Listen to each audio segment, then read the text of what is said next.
जागा आणखी कमी झालेत। काँग्रेस 34 जागांवर इथे आघाडीवर, तर भाजप 41 जागांवर आघाडीवर। तर मॅजिक फिगर गाठण्यासाठी भाजपला अवघ्या 5 जागांची गरज आहे। 46 ही मॅजिक फिगर आहे आणि भाजप आता 41 पर्यंत पोहोचली आहे। काश्मीरमध्ये पीडीपीची मोठे पिछेहाट बघायला मिळते। केवळ 3 जागांवर पीडीपीचे उमेदवार हे पुढे आहेत। काश्मीरमध्ये महबूबा मुफ्ती यांना मोठा धक्का बसण्याची शक्यता आहे। काश्मीरमध्ये पीडीपीचे केवळ 3 जागांवर उमेदवार पुढे आहे। नॅशनल कॉन्फरन्स आणि काँग्रेसने 49 जागांवर आघाडी घेतली आहे। भाजपने 22 आणि पीडीपीने केवळ 3। त्यामुळे पीडीपीचा मोठा पराभव या निवडणुकांमध्ये होण्याची शक्यता आहे। आता सगळ्यांचं लक्ष सौरभ आता लागले ते हरियाणाकडे, कारण जम्मू काश्मीरचे चित्र साधारणतः स्पष्ट झाले, मात्र हरियाणामधले आकडे आता काही वेगळं सांगतायत। आता भाजप काँग्रेसपेक्षा इथे पुढे निघून गेली आहे। 41 जागांवर आता भाजप पोहोचले, काँग्रेस 34 जागांवर। काँग्रेस आणि भाजप यांच्यामधला फरक वाढलेला आहे आणि भाजप आता बहुमतापासून फक्त 5 जागा दूर। बरोबर, केवळ 2 जागांचा फरक होता काँग्रेस आणि भाजपमध्ये, पण हाच फरक आता वाढताना दिसतोय। तर काश्मीरची आकडेवारी एकदा आपण पाहूयात। नॅशनल कॉन्फरन्स आणि काँग्रेस आघाडीचे उमेदवार 49 जागांसह आता आघाडीवर आहेत। भाजपचे 22 आणि पीडीपीचे केवळ 3। काश्मीरमधलं चित्र बदलत नाहीये। काश्मीरमध्ये नॅशनल कॉन्फरन्स आणि काँग्रेसने आघाडी घेतलेली एकतर्फी, पण हरियाणात मात्र चित्र सतत बदलताना दिसतंय।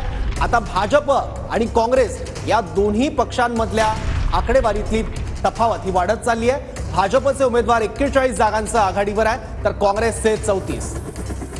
तर हरियाणामध्ये आपण पाहूयात आता भाजप 41 जागांवर आघाडीवर, काँग्रेस 34 जागांवर आघाडीवर आणि इतर 6 जागांवर। तर हरियाणामध्ये काँग्रेसने आधी जल्लोष करायला सुरुवात केला होता, मात्र आता आकडे बदलत आहेत, त्यामुळे काँग्रेसची धाकधूक वाढलेली आहे। हे आकडे बदलणार का हे पाहणं खूप महत्त्वाचं ठरेल। मात्र आतापर्यंत 41 जागांचे कल हाती आलेले आहेत। निवडणूक आयोगाची आकडेवारी जर पाहिली तर ती भाजप ही काँग्रेसपेक्षा पुढे आहे।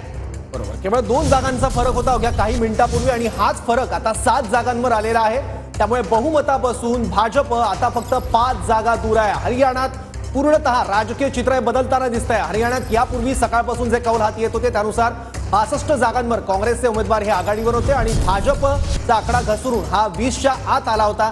त्यामुळे काँग्रेसमध्ये स्पष्ट बहुमत मिळणार हरियाणात काँग्रेसला असं दिसत होतं, पण आता हरियाणात राजकीय चित्र झपाट्याने बदललंय। भाजपने जोरदार मुसंडी मारली आहे। 41 जागांवर भाजपचे उमेदवार पुढे आहे। भाजप काँग्रेसपेक्षा 7 जागांवर आता इथे या ठिकाणी पुढे आहे, तर मॅजिक फिगर पासून भाजप 5 जागा दूर आहे।